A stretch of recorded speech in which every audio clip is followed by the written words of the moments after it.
The attacks on the civilians, the 250 dead at that music festival, they were attacked deliberately by fighters in paragliders. We've seen the pictures. Was that intentional or was that a mistake? Because you say you were only attacking the military, but clearly many civilians were targeted, killed, kidnapped and tortured that day. As I told you before, Dominic, please listen to me well. The elite forces of Hamas on the dawn of the 7th of October attacked the barracks and positions of the Gaza division, defeated them in 7 hours. They went to they found Yes, civilians. we've heard about the military achievement. We've heard about I'm asking you about the civilians, the attacks on the civilians. Please answer that, Mr. Michel. Never, Dominic, never. You insist on adopting the Israeli narrative. It's not Israeli. It's the pictures we've seen on Al Jazeera. Palestinian journalists have filmed Hamas fighters going to civilian places, attacking civilians. I'm asking you, please answer. Was that intended? Was it calculated? Or was it a mistake? Did your men go too far that day? I'm telling you very specifically, the elite forces of Al-Qassam did not kill civilians with the admission of Israeli women on the Israeli media as a result of the exchange of fire and by the bullets. Why are they in kibbutzes? Hamas bandanas, they're in kibbutzes, civilian places, looking for civilians. Let me finish my sentence, please. If there was any killing, this definitely was not intended. Definitely. Huh. All right, there you go, folks. It's 30 October. It's been 23 days since the events on 7 October. And here we have one of the heads of Hamas denying any Hamas involvement in killing of civilians, raping of civilians, kidnapping of civilians. He says they only attacked military targets. We all know that's a complete lie. So what we have, and welcome again to MASPIK Enough. This is video number 4. And so what we have in the world today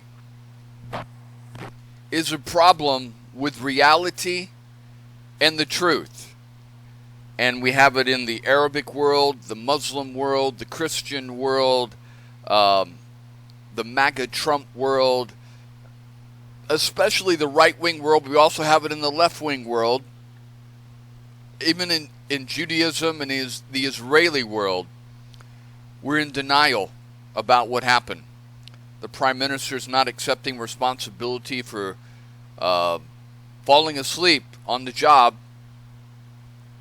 and trying to lay all the blame at the feet of Hamas, which the large majority should be.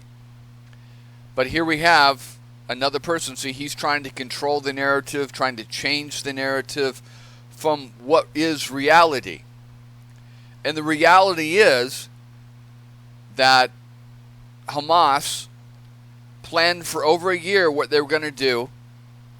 They were going to attack the military targets. They were going to move in to the kibbutzim, massacre civilians. They had instructions to kill civilians, rape the women.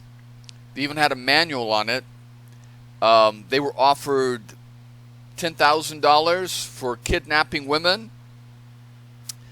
And they were to bring back trophies of their kills, either through video or chopping off heads or chopping off fingers. Bring back some kind of trophy of proof of their killings and their deeds. And they even wrote out a manual to give these guys, because a lot of these guys aren't the smartest, so they have to be trained and directed and brainwashed. But again, we've got this supposed leader of Hamas trying to redirect the narrative away from reality and the truth. And this is something that is almost at worldwide epidemics now, is people not dealing with truth, people not dealing with reality. You know, at least some of the Nazis would say, yeah, I killed those people because I was ordered to. I was following orders. And I don't regret it and I don't deny it. At least they had the balls to stand up and admit what they did. Maybe for insane, crazy reasons, like following orders. But we have people all around the world, especially in the Arabic community and in the right-wing community in the United States and the West, that just don't accept reality and are living outside of what truth is and reality is, and are using violence to create their own reality, to force their reality onto everyone else. And this is what Islam is. I mean, if you look at Islam, what is Islam but a force that lives, of a group of people that live and have ideals of a certain way, and they go around, and a lot of people say, no, this is just fundamentalist Islam. No, this is Islam. All of Islam. Just ISIS and these fundamentalists are the spear tip of Islam. You go ask anyone, any person in it that's a Muslim, and they'll tell you their whole goal of Islam is to make the entire world Islamic, either by the sword or by taxation. And the whole focus of Islam is to force others through violence to accept Islam. We saw this in ISIS. We saw this with the Taliban destroying the Buddhas, the 1,500-year-old Buddhas in Afghanistan, which were left by the Greeks. We see ISIS going around to old pagan archaeological sites and destroying those. Because in their reality, other realities cannot exist. So the solution is always violence, whether it's in Islam or it's in right-wing fundamentalist Christianity or in right-wing Nazis. The solution is always violence. You see that they can't exist as long as there's freedom and democracy and peace living right next to them near Gaza. So they had to launch attacks to destroy that, mess that up. But you see that they have to deny it also because they know, that's the thing about people like this. It's not like they're mentally ill and they don't know what reality is. They have their own version of reality. They have their own truths. And they know what the norm is. And so you see the conflict. No, you must let me finish my statement and talk over people because they know their truth is not the accepted norm and not the accepted reality. So what I want to do right now is go over some definitions, okay? And I pulled these right from the dictionary on the internet, but we'll look at them again real quick. Because you have to know what the meaning of something is before you can move on and deal with it. And so we will define our terms, and that'll give us a benchmark to work from. So what is truth? People talk about this all the time. You hear Trump's people talking about their truths and their reality and their facts. And no, there's only one truth. It's what it really is. It's something that's real. Okay? And the definition of truth is the quality or state of being true. That which is true or in accordance with fact or reality. A fact or belief that is accepted as true. See, so we got a couple of more terms to add it on here. We got true, fact, and reality. And we're going to go over all those also. And so I've copied down that definition right there. And so what is true? Okay? So we'll take a look at that.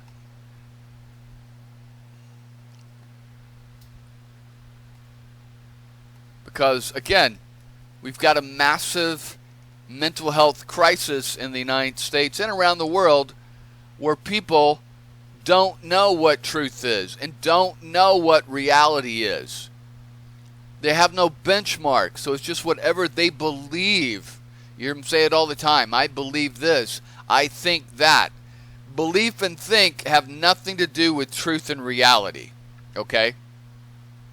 So when you hear people start saying, I believe this and I believe that, that means they're living outside of reality and living inside their own reality in their own minds.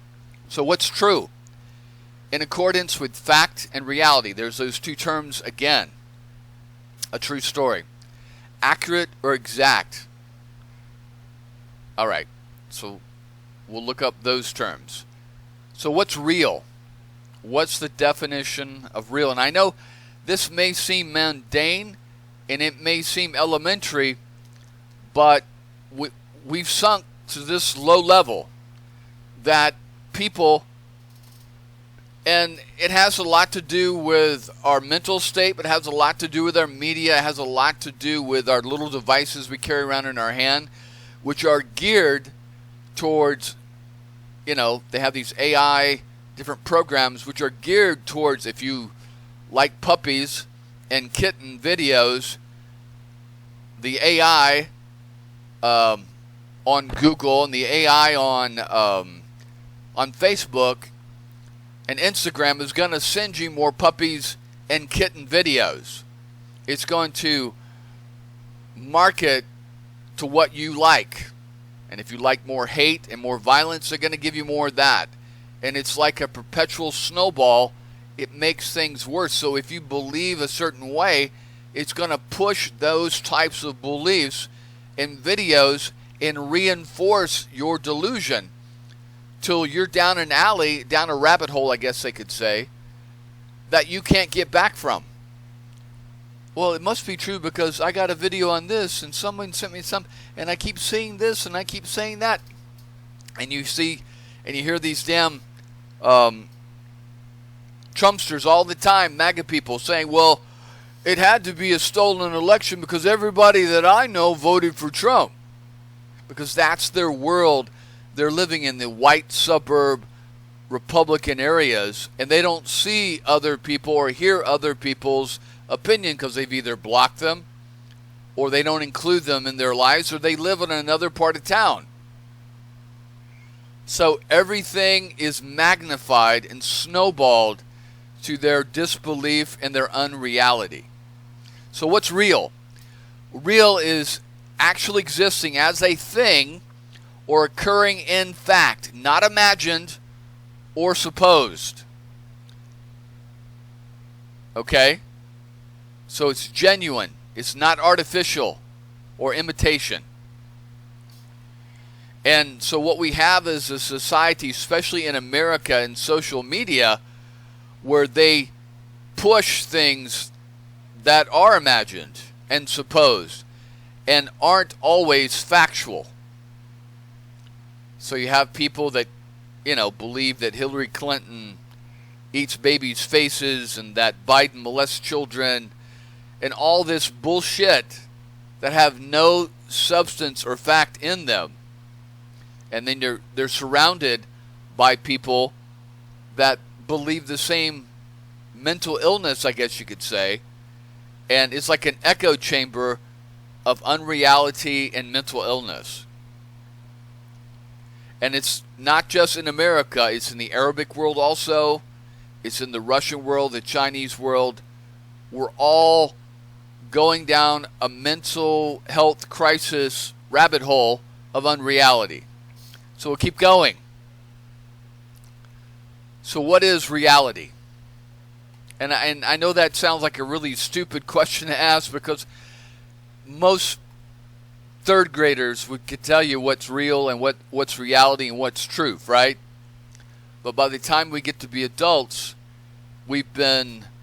our minds have been conditioned to think a certain way. When we're young, we're open to ideas, but you see people that are my age in their 50s, they're just very, very rigid in their beliefs and not open to any other ideas and violently opposed to other ideas. Seriously violently opposed, okay?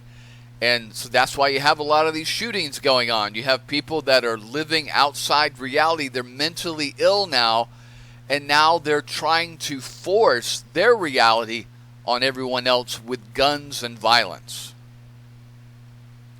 All right. So it says reality. The world or the state of things as they actually exist, as opposed to an idealistic or notional idea of them. The state or quality of having existence or substance. So an example would be, the reality is that Trump lost the 2020 election, but 3 years later, we're still having to deal with his and other, probably about 30%, 35% of the U.S. population living in unreality that Trump didn't lose the election, that it was stolen from him, that Biden's really not the president, that Trump is really the president, and therefore he couldn't have stole documents because he's still the president, and he can't be taken to court because he's still the president. But you have little slithers of truth that slip through when they say, oh, Trump in 2024, well, that means he wasn't elected president, right? And that means that, you know, what do they call this, Biden, the resident in the White House? Well, if Biden wasn't elected and Trump didn't lose, Biden wouldn't be making decisions inside the White House. So they know what reality should be, just like this Hamas guy. He knows what reality is, that his people killed civilians, not just military targets, but he's trying to paint his reality over that to make it look like the Hamas guys didn't kill, and if any civilians were killed, it was just bullets ricocheting by accident. You know, they weren't targeting them specifically, is what he's trying to say. Bullshit. Just like with Trump, it's all a lie. And this is why Trump is having, before Trump goes to jail, Trump will have a mental breakdown. Because when the reality hits, when he's convicted in one of these cases, and he realizes that he is going to jail, that's when the rubber hits the road, and that's when the mental breakdowns occur. This is when you'll see Trump will go into extreme states of dementia and delusion and have to be put on some kind of medication, because his reality, it won't be matching what is real.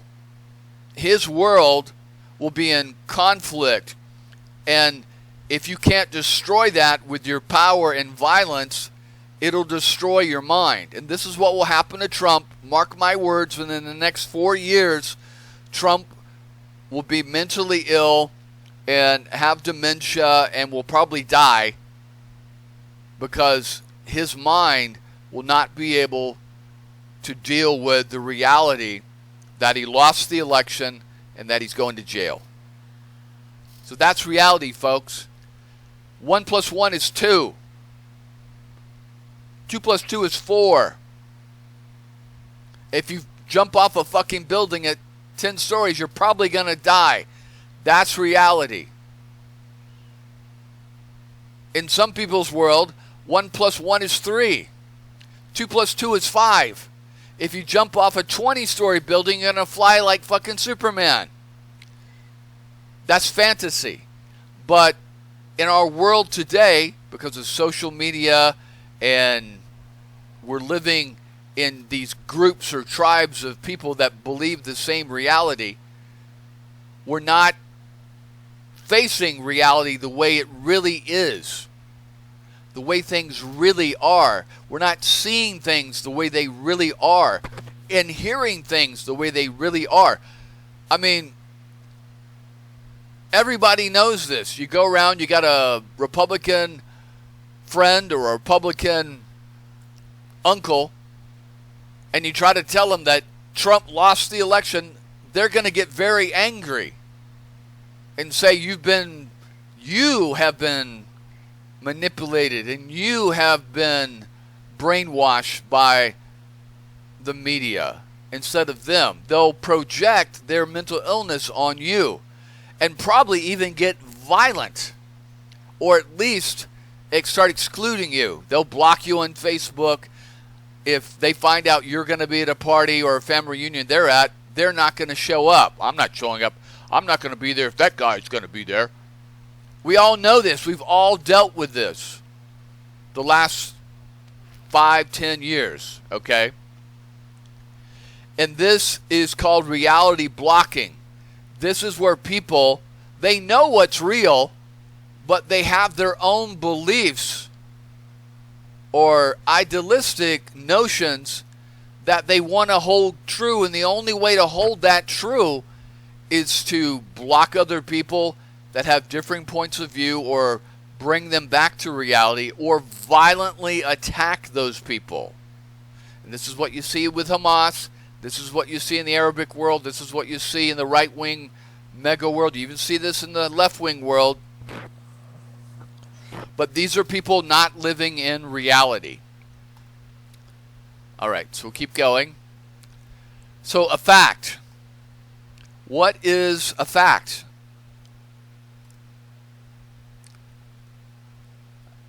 All right. A fact is a thing that is known or proved to be true. You see how these three different words, fact, true, truth, reality, all bounce around with each other. They're in the same circle. Okay? And it says information used as evidence or as part of a report or news article. And I'll even go even further over. It says a fact is a true datum or point of data about one or more aspects of a circumstance. Standard reference works are often used to check facts. Scientific facts are verified by repeatable, careful observation or measurement by experiments or by other means. So a fact would be that Trump lost the 2020 election. And it's verifiable because we have the evidence of the ballots that you can go back and count. They've been counted and recounted, sometimes 3 times, 4 times. Trump and his people even put together a private organization, these ninja guys, to go to Maricopa and try to find a different result than the previous 3 recounts, or 2 recounts that had occurred. And what they found out with the evidence is that not only did Trump lose like the other 3 counts had verified, but Biden even gained votes with this pro-Trump ninja, whatever they were, ninja warriors, whatever, forensics team that went in and looked at all the evidence. But even still with that, people still denied the reality in front of their eyes that Trump lost the election. And then you see what happened in Georgia, where like-minded people in Coffee County and other people conspired with Trump to try to change the results of the election. And you got Trump trying to use his force and power on a fellow Republican in the Georgia Secretary of State's office to give or fine Trump 11,000 votes because his reality was 11,000 votes short. It didn't match, his world didn't match the reality that the Secretary of State was finding, that the count was that he lost. And so that's when you have violence, and then you have him disparaging and threatening Raffensperger and the Secretary of State and other people. And now you've got him threatening and sicking his people on the Fulton County DA and the judge and the judge's secretary, because that's what people do that don't live in reality.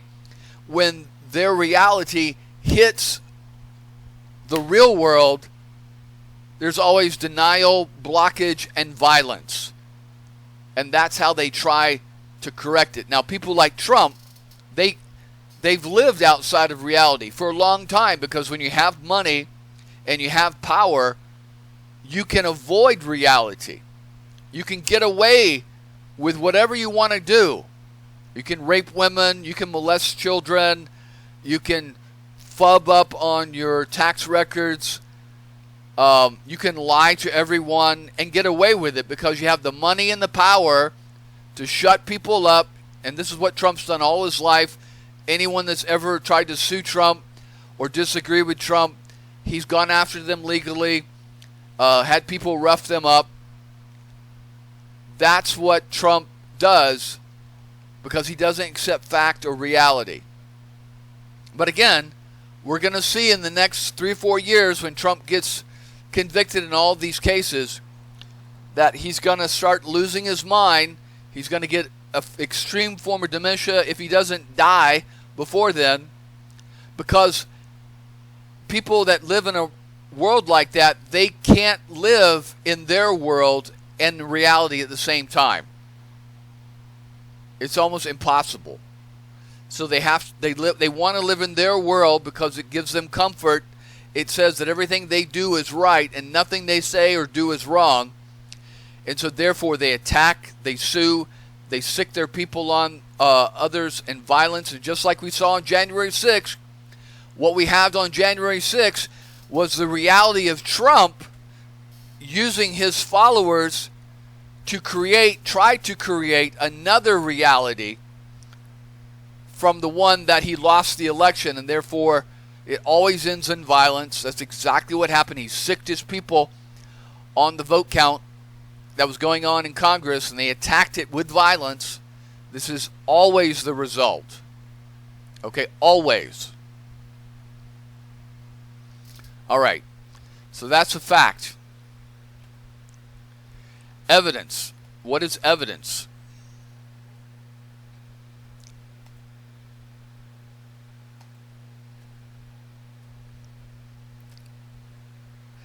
Evidence is the available body of facts or information indicating whether a belief or proposition is true or valid. And then it says over here in Wikipedia that evidence for a proposition is what supports the proposition. It is usually understood as an indication that supported proposition is true. What role evidence plays and how it is conceived varies from field to field. Now, evidence doesn't always lead to facts, okay? And I'll give you an example. Like in Christianity, the evidence that Jesus was the Messiah was the resurrection. But you can't prove the resurrection and all that. That's just part of the evidence that you have to accept under faith. Okay? Not fact, but faith to be a Christian. Okay? And people use evidence all the time, but doesn't mean it's always factual. But to get to a fact, to prove a fact, you have to have evidence. Just like in the Arizona election, and the ninjas did the count, the ballots were the evidence that Trump lost the election there. They recounted it 3 times, and it still proved the same. So evidence, to make it a fact, you can take that evidence, that same evidence, and give it to a third party that's outside that reality, and have them verify that evidence. And once they verify that evidence, that's a fact. That becomes true. That becomes reality. Now, you know, you have these QAnon people that talk about their facts and their evidence and all their predictions, and none of it ever comes true, but they still hold on to those as facts and proof and evidence, even though none of it ever comes true. So it's not those, they call them Q-proofs, aren't evidence for fact or reality. All right, we're moving on here. So when you know what the truth is, you have a center point, you have a touchstone, a reference point to know what a lie is. And there's a big mental illness problem nowadays, especially in the right-wing MAGA Trump world, and especially in the Arabic world, the Muslim world, that they can't figure out what a lie is and see a liar right there in front of them, because their world has been so distorted, their reality has been so distorted, that the truth is a lie and the lie is a truth, and white is black and black is white. And this causes mental illness. That's why do you think we have so many mentally ill people in the United States? Why do you think there's so many people going out and committing violence and mass shootings? Because their reality is not matching what the world is really like. Okay? And so therefore, their solution is violence. And for every one shooter, there's probably 1 million that are living in that same unreality, but haven't got to the point of committing mass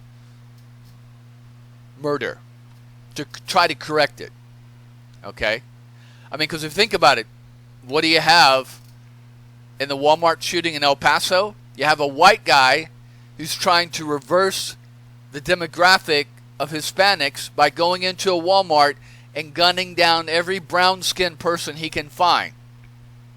And then when we had in New York, what do you have there? You have a white guy who thinks that blacks commit all the crimes, so he goes specifically into a black neighborhood, into a supermarket where there's a large majority of black people shopping, and guns down every black person he can find. And then what do we have in Pittsburgh and San Diego? We have people that are mentally ill that think that Jews are causing all the problems in the world. And so what does he do? They go in, their solution is to go in and gun down a bunch of older retirees, Jewish men and women who have no power and have no means of changing anything. But in that reality, he thinks he's solving the problem. So, again, what is a lie?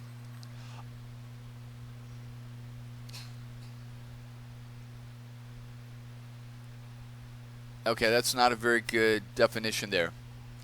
Let's go over here. A lie is an assertion that is believed to be false, typically used for the purpose of deceiving or misleading someone. The practice of communicating lies is called lying. A person who communicates a lie may be termed a liar. Lies can be interpreted as deliberately false statements or misleading statements. So, we know from Nazi propaganda that if you repeat a lie often enough, people will start to believe it is truth. Okay? Especially if you have a willing audience who already either forcibly or mentally conditioned to listen to that liar speak, will accept almost anything they say as truth. You got Jim Jones down in Guyana.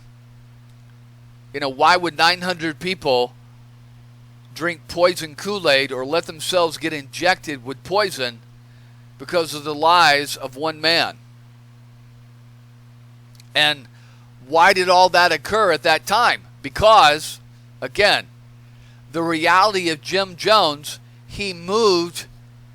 He was a child molester. He was sleeping and having sex and fathering other children by other women inside the church. He was living a lie against Christianity in his church in the San Francisco Bay Area. So in order to continue that lie and escape from the reality that people were confronting him with, he moved the church down to Guyana, out into the jungles, away from everyone, away from prying eyes, away from reality and facts, where he could create his own facts and reality on the ground and propagandize and lie to his congregation. And once he got them there, they were trapped. They couldn't escape. And they were brainwashed. Many of them were brainwashed into believing his lies. And the ones that knew he was lying, it didn't matter because they couldn't escape, because he blackmailed them. He would beat their children and play it on the loudspeaker. So if they did anything wrong, he'd bring their children in and beat them, and it would play over the microphone or the loudspeaker, so everyone would hear that this is what would happen to you if you spoke out against Jim Jones. And then why did the Guyana suicide murders happen? In 1978, well, Congressman Leo Ryan flew down with other relatives that were concerned about their relatives and how they're being treated in Guyana by Jim Jones. They flew down there to try to figure out what was reality, what was going on down there, what they were hearing. And Jim Jones and them, they put on a big farce. They put on a big lie show for Congressman Leo Ryan. And you see him, you know, they're singing, and he says, well, this seems to be pretty good what you have here, and I don't have any problems with what you guys, you should continue this great project that you're doing. And you see people with all these fake smiles and fake laughter and fake, clapping like for Mao Zedong or Kim Jong-un.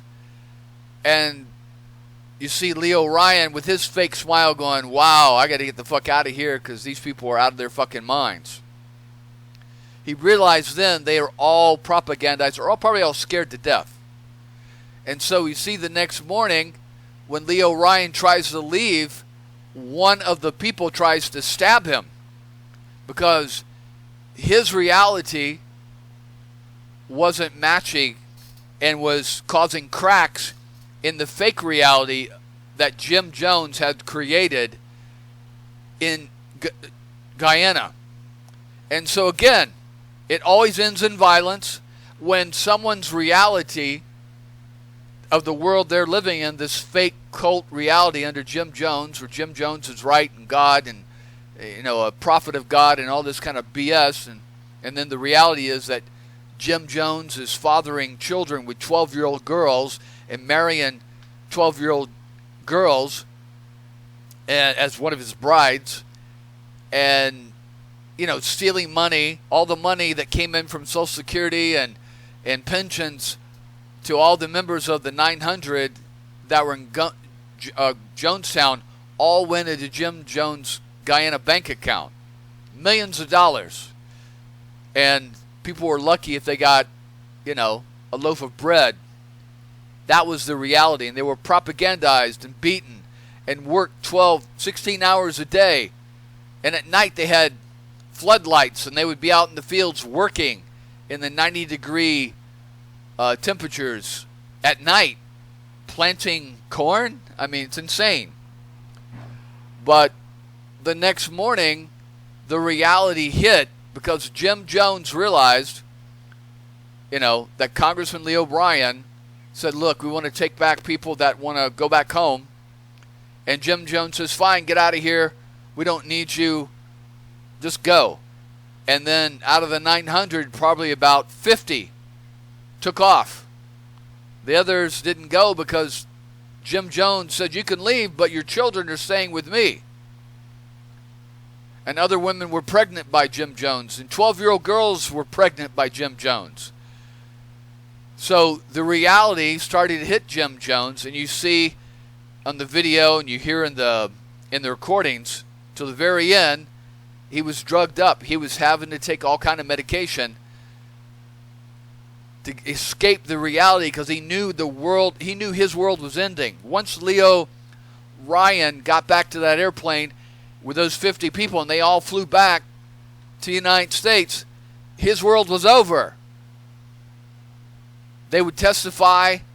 The police would be called. He would probably be extradited back to the United States. The bank accounts would be seized. He would probably go to prison for raping these girls and stealing all this money. So he knew the world, his world was ending. So that's why he sent out, like I said, it always ends in violence. He sent out his elite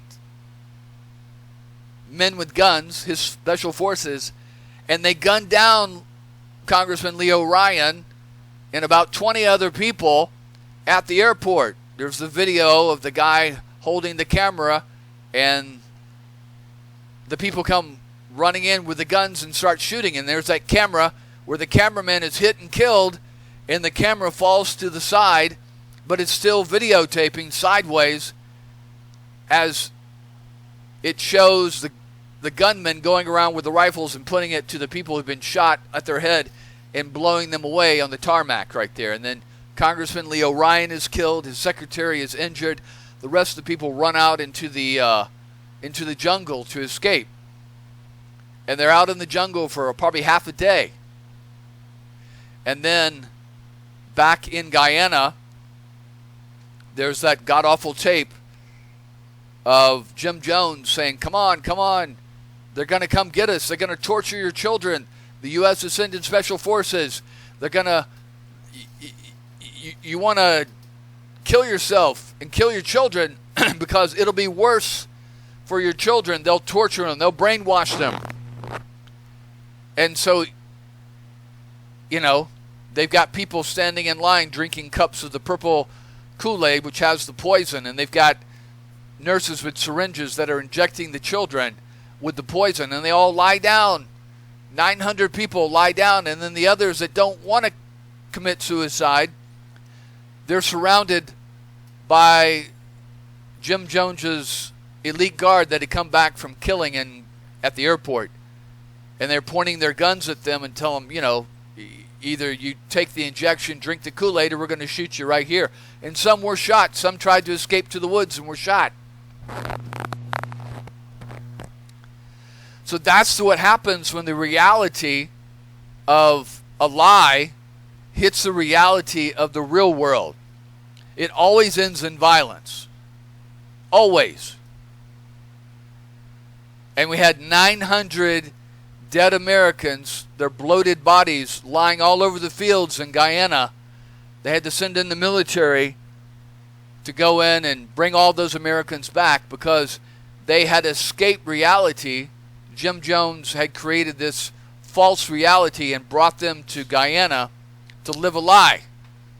And then when the lie hit the real world with Congressman Leo Ryan, it always ends in violence. And just like January 6th was in violence, the same thing will happen with Trump. He'll die in jail or go crazy with dementia. All right, so along with a lie, you have to know what's false. And so what is false? I mean, all these things seem so simple. You know, when I was in elementary school, if the teacher had asked me what these things were, I could easily identify and define them. But today, we have 50-year-old people who are lost, who've lost track of the touchstone of reality, that can't tell the difference between a lie and the truth, and what's white and black and white, and real and not real. And so what is false? A false is not according with truth or fact, incorrect, appearing to be a thing denoted, deliberately made, or meant to deceive. Now, when I used to take a test, you know, you had those little scantrons, and you had some questions that were A, B, C, D, or you had a little circle for true, and you had a little circle for false. And so the question would be something like, white is a color. Night is the opposite of day. A lie is the opposite of truth. Well, you have people nowadays that want a third option, the maybe or possibly, or it's my reality, my truth, and that's not the way the world is. It's either real It's either true or it's false. When you're taking a test, when you're those little scantrons, you couldn't put a third option. Your teacher would have still marked, even though it wasn't true, marked true, even though it wasn't marked false, it was still wrong because you chose the third option. So it's either real or it's not. It's either true or it's false. There is no gray area. All right. And along with being false, what is fiction?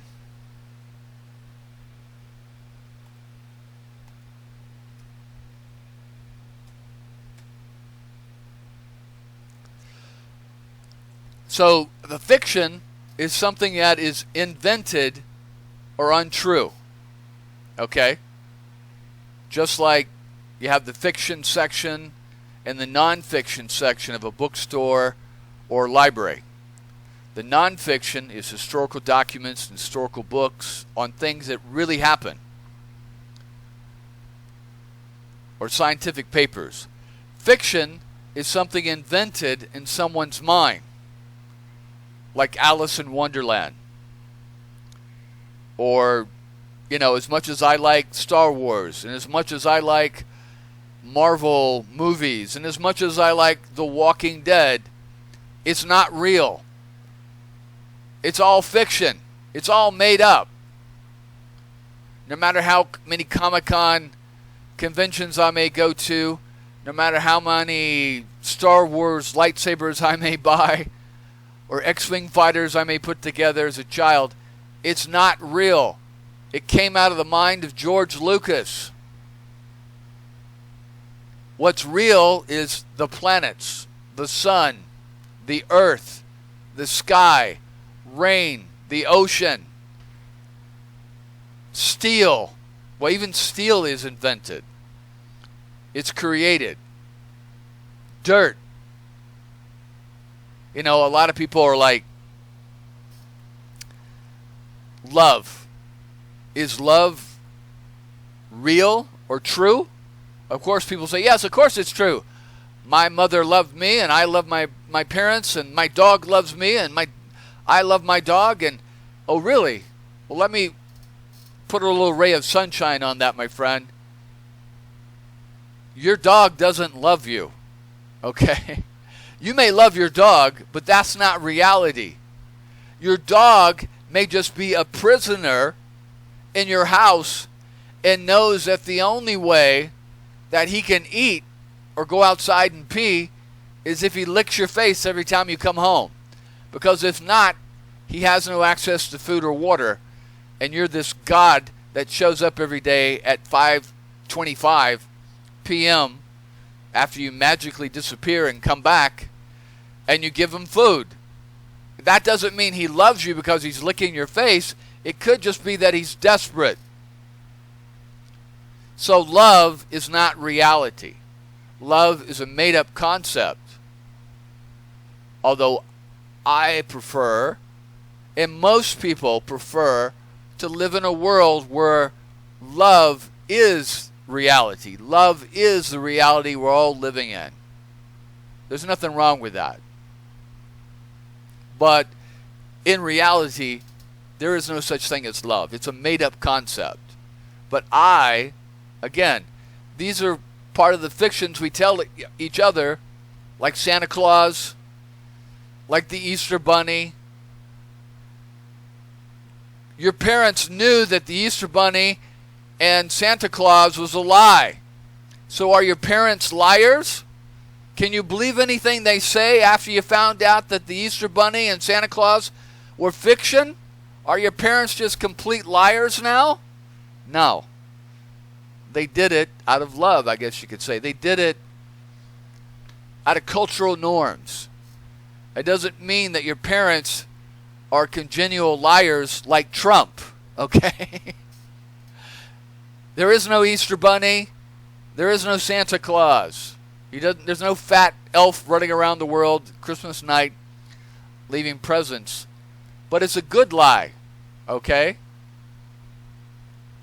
That's the difference. There's a big difference between the lie about Santa Claus and the Easter Bunny and the lie that all Democrats are molesting children and eating their face and ordering pizza, and that's a euphemism for having sex with children. That's a complete lie. Know the difference. All right. And then last, one of the most important, I think, a delusion. And, you know, I've been around 57 years, and I've never seen so many adults living in unreality and delusion. And you can always tell someone who's living in delusion. It's in the eyes. It's the way they look, the way they talk about an ideal that is either real or not real. It's either proven or not proven, and if it's not proven, they will become extremely agitated and even to the point of violence if you challenge that delusion. Again, Trump lost the 2020 election. Get over it. If you believe that it was stolen from him, you're living a lie. You're living in delusion. You're living in unreality. But of course, this is the point where you jump off to violence and blocking and all kinds of other things. And that's fine. But you're not hurting me. You're only hurting yourself. Because what happens when you block off alternative views, you're an echo chamber of delusion and unreality. And there's no correction. Okay? There's no one to tell you the emperor has no clothes. So it's a rabbit hole of delusion and mental illness that people like Trump and other people in his world won't escape from. But you see, there's this thing called the law and the courts that will yank people out of their delusion and back to reality really, really quick. When their lawyer explains to them that, hey, you're facing 5 to 10 years in prison for colluding with Trump to change the results of the 2020 election, but if you go along and turn state witness, you can get you out on 5 to 6 years of probation. That's when reality will hit and catch up with them. It'll never catch up with Trump because he's at the apex of that unreality and delusion. So a delusion is a false belief or judgment about external reality held despite controversial evidence to the contrary, occurring especially in mental conditions. The act of deluding or state of being deluded. So reality is that Trump lost the 2020 election. The reality is that Biden won the Arizona election and beat Trump, and in Georgia also. The delusion is that the Democrats somehow stole the election in 2 heavily Republican states that have always gone Republican, and that the reality is that all the Republican candidates that had always won before all won again. It was only Trump that lost. So that's delusion. So at the end of this, I would say, if you're having problems with anything that I've gone over, if you're angry, if you're pounding your fist, if you're blocking me, if you're turning this video off, it's because you're mentally ill. You're living in unreality.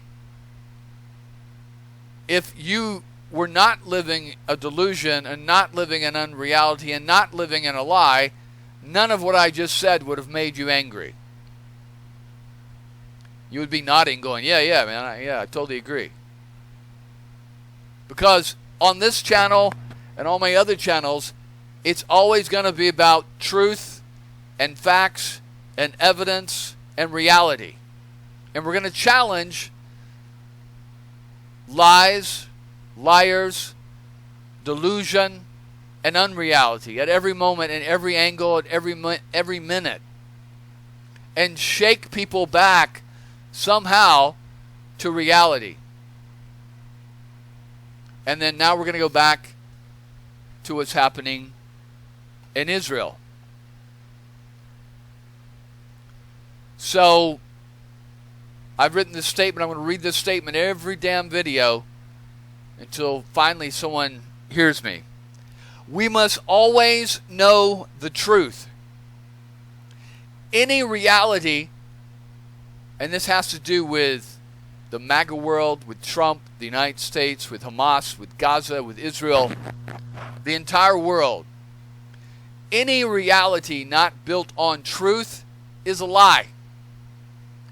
Any foundation built on a lie will always collapse.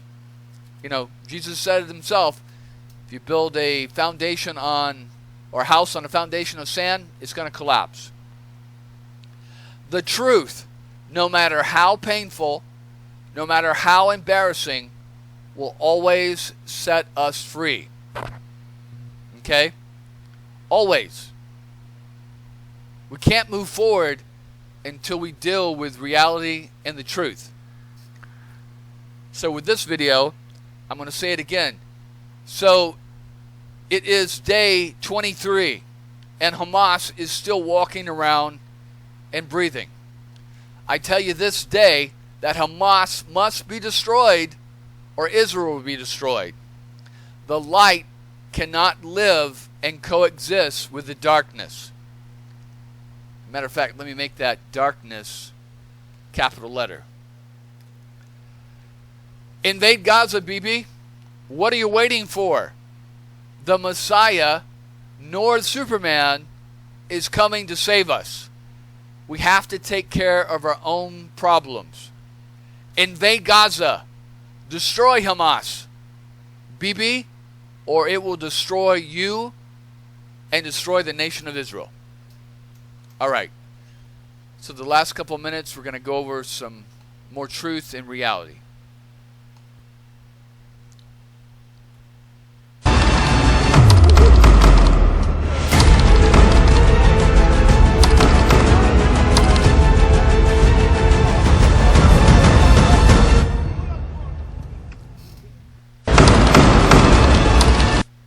So I'm not going to donate one dime to this organization.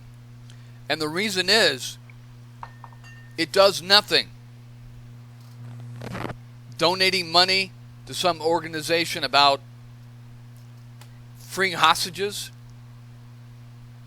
putting out little bloody teddy bears in Dizengoff Square with pictures of the hostages does nothing to bring them back. What brings them back is invading Gaza, killing Hamas, and freeing the hostages. Even if some get killed. Because we're never going to get them back. They'll be held over us. They'll send us videos of them pleading to us to release them as they're being tortured by Hamas in the tunnels. The only way to free them is not by raising money, not by leaving little bloody teddy bears in Dizengoff Squares with pictures. The only real way, the real reality way to free these hostages is to invade Gaza, kill Hamas, and therefore there's no hostages. All those will be free. There's no rockets. Even today, there's still rockets flying out of Gaza. Unbelievable. After 23 days of bombing, 100, 200, we'll just say at the low end, 100 targets a day. That's 2,300 targets. Where else can you bomb? The only way to stop the rockets and free the hostages is to invade Gaza. Anything else is just wasting time.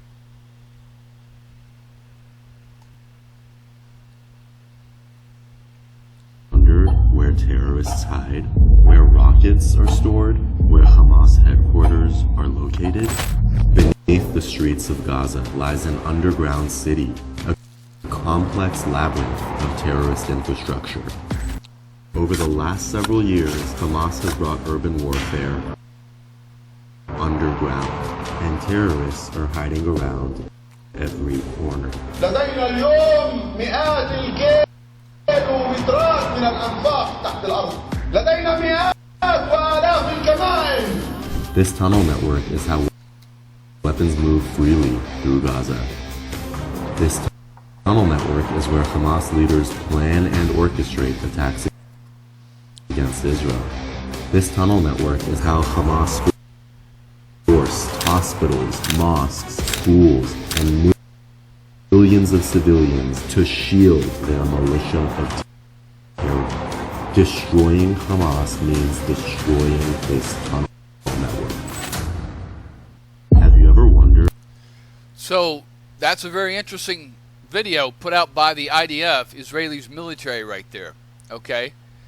So even they're admitting that this tunnel network is pretty extensive and it protects them from the bombings. So the logical question would be, then why are we bombing? Because all the bombing's going to do is just hit the buildings on the surface.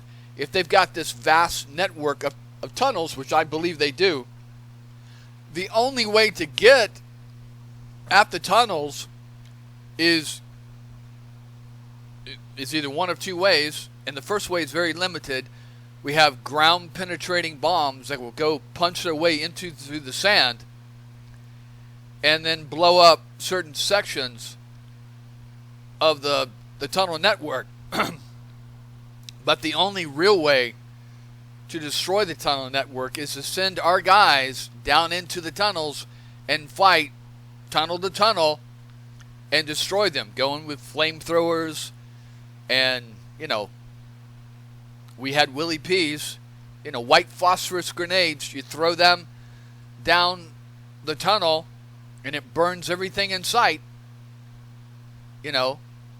Another thing we would do is you can pump diesel fuel down into the tunnels and then you set it on fire and it burns everything. Okay? Everything. So why are we wasting? We have ground penetrating radar. All we got to do is move into Gaza, use the ground penetrating radar, and we'll find the tunnels. And then just pour the gasoline and pour the diesel fuel down into the tunnels and set it on fire. My God, haven't we learned anything from fighting the Japanese?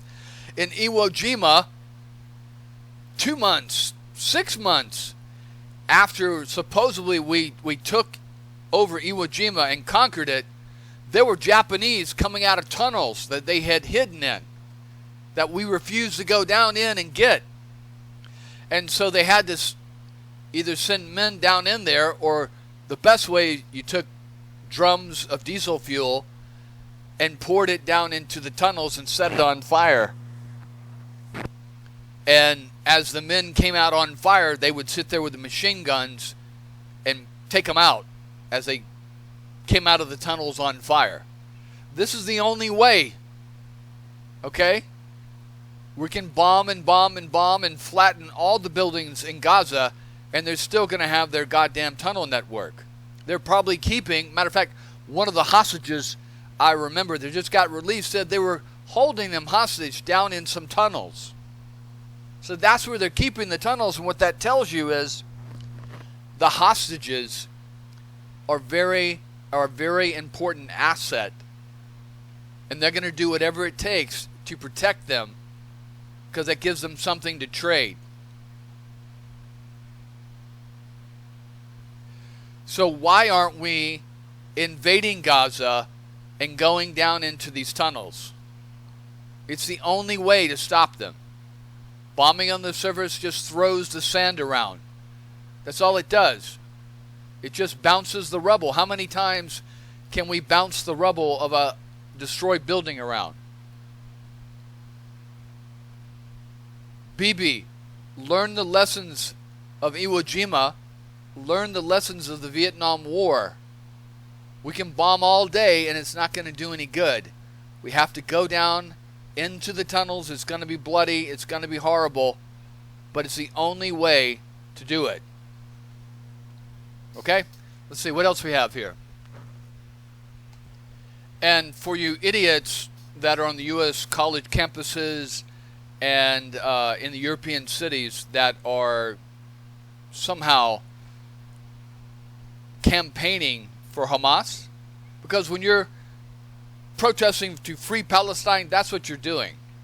And when you do that stupid chant, from the river to the sea, Palestine will be free, what you're calling for is the genocide of over 7 million Jews, okay? And not just Jews, but Christians and Druze and Bedouin, because you don't think they're going to let them live either, right? And so when they talk about the occupation, they're not talking about Gaza. They're not talking about the West Bank. They're talking about all of Israel. All of Israel is supposedly occupied. Well, I got a twist on that, okay? It is occupied. It's occupied by Muslim Arab foreigners who came up in 630 or 629 AD and invaded Israel from the Arabian Peninsula. The Muslims are a foreign force in Israel. Even though some of them have lived there, or their families have lived there since, what, 630? So what is that, 1,400 years? The Israelis have always lived there. You know, there's this story about, in the Bible, about Abraham coming from the city of Ur. But if you look at, and then, you know, they come down and all his children, Abraham, Isaac, and Jacob, and then they go off to Egypt, and then Moses leads them back to Egypt, and they reconquer all of Israel from the Canaanites. Well, the archaeological evidence is against that. It's actually that Judaism, the Israelites, are a subgroup, the tribe of Judea, of the Canaanites. They're indigenous to the hill country between Bethlehem and Hebron. They're indigenous. They didn't come from someplace else. They're indigenous. They're an indigenous Canaanite tribe that slowly switched over to the one God and slowly converted other Canaanite tribes to the one God, the worshiping of one God. So they're indigenous. When Jews pray all around the world, they pray in the direction of Jerusalem, to the temple. When Muslims pray, even in Jerusalem, even on the Temple Mount, they don't pray in the direction of the temple. They pray in the direction of Mecca, south. You always pray to where the power in your life is at. Your hometown. You got to go home. You got to return home. You got to pray home. Your family's there. You pray in that direction. Your thoughts are in that direction. Jews around the world, their thoughts are always in Jerusalem. And in Islam, Jerusalem is the third most holiest city. Not the first, not even the second, but the third, after Mecca and Medina in the Arabian Peninsula. I mean, what if you had a guy, a boyfriend, that told you that, yeah, I'm your boyfriend, but you're my third best girlfriend. I got this other girl I like better than you. I spend more time with her. And then there's this other girl I hang out with too. And then when I'm not busy with them, then I'll hang out with you because you're my third best girlfriend.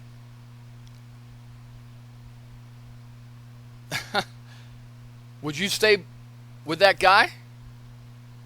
And why would Jerusalem stay with the Muslims if we're their third best girlfriend? doesn't make any sense. If there was no British, what would you call it, mandate, if the Arabs were just allowed to take over Jordan and Palestine and Lebanon and Syria and divide it up amongst themselves from the Ottomans after World War I, there would be no Palestine. There was never a Palestine. When Muslims in Israel today say they're Palestinians, well,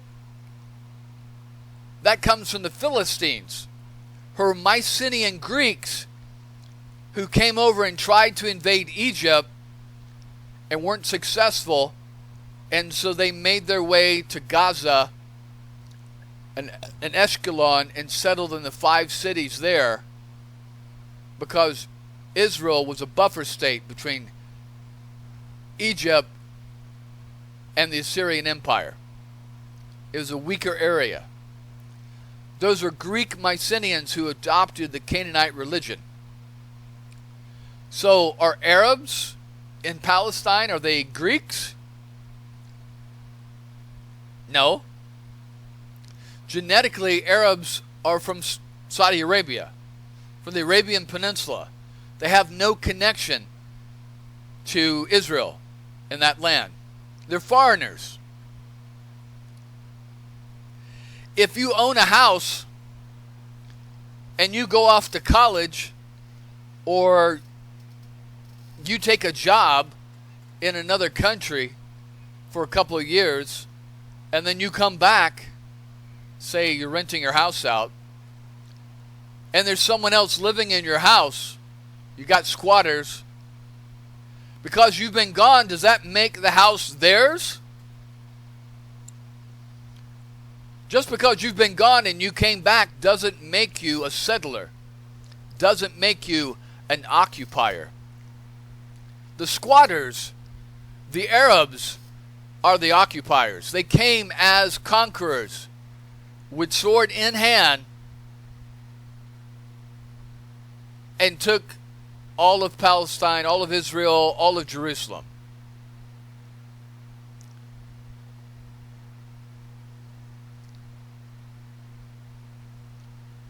So this misnomer that Jews returning back to their own home are colonists, occupiers,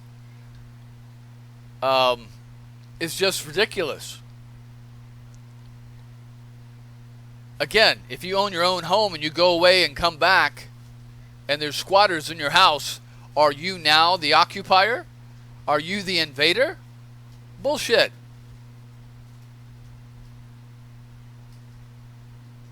It's on the deed. I was just reading yesterday. Well, it was right here. Hold on one second. And I'm not a big Bible reader, but here you go. It says Genesis 35, and this is multiple times also that God appears to Abraham, Isaac, and Jacob. But in this one instance, Genesis 35, verse 6, it says, Jacob and all the people came to Luz, that is Bethel, in the land of Canaan. That's just north of Jerusalem. There he built an altar, and he called the place El Bethel, because it was there that God revealed himself to him when he was fleeing from his brother. Now Deborah, Rebekah's nurse, died and was buried under an oak outside Bethel. So it was named Elon Bakuth. After Jacob returned from Padan Aram, God appeared to him again and blessed him. God said to him, Your name is Jacob, but you will no longer be called Jacob. Your name will be Israel. So he named him Israel. And God said to him, I am God Almighty. Be fruitful and increase in number. A nation and a community of nations will come from you, and kings will be among your descendants. The land I give to Abraham and Isaac, I also give to you. and I will give this land to your descendants after you. Then God went up from him at that place where they had talked with him. And Jacob set up a stone pillar at the place where God had talked with him, and poured out a drink offering on it. He also poured oil on it. Jacob called the place where God had talked to him Bethel. So, where is it that God comes to Muhammad or any Muslim in the land of Israel and says, now this land I had given to Abraham, Isaac, and Jacob and his descendants, I now give to you? Where is that? It doesn't exist. Arabs, Muslims came to Israel as conquerors. They conquered, they're our cousins, and they took our land. And we took it back. And because we're living in other houses and other countries and came back, doesn't make us occupiers. You can't occupy and subjugate your own house. You can't colonize your own country, your own land. The genetic DNA evidence is right there on all Jews that they descend from people from this area. When you do DNA tests for Muslims, it's all from the Arabian Peninsula, none from the land of Israel. So it's time for our cousins to go home in peace. Why live in poverty in an open air prison of your own creation when you can live in one of your 30 brother Muslim countries in peace and prosperity? Why continue to live in violence and destitution and poverty? You've got very, very, very, very rich Muslim brothers in Qatar, Saudi Arabia, United Arab Emirates, Bahrain, Iraq, Iran, with plenty of money. But yet they insist on keeping you in poverty, pressed up against the side of your cousins, and brainwashed by Hamas to kill them. Why is that? Why don't they try to kill us themselves, but yet they use you, our cousins, and brainwash you to be murderers? It's time to turn the table. It's time to go home.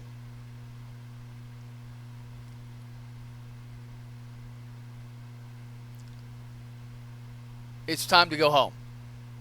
Because we came home. Jews from all over the world had been dispersed. And we came home and we rebuilt our country. We rebuilt our house. Now it's time for you to go home.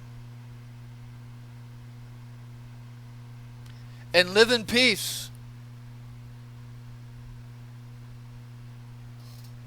Shalom.